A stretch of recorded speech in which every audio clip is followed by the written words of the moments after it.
পৃথিবীতে নিজেকে খুশি রাখার 7টি নিয়ম। মায়া জিনিসটা যত পারেন ত্যাগ করুন, কারণ এটি আপনাকে সবচেয়ে বেশি কষ্ট দিবে।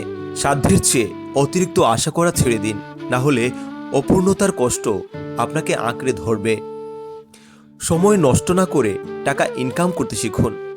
নিজেকে সময় দিন, নিজেকে সবার আগে ভালোবাসুন। চিন্তা করা বাদ দিয়ে হাসি খুশি থাকুন। মিথ্যা ভালোবাসার পিছনে ছুটবেন না। যা কিছুই হোক না কেন নিজেকে বলতে শিখুন, কিছুই হয়নি।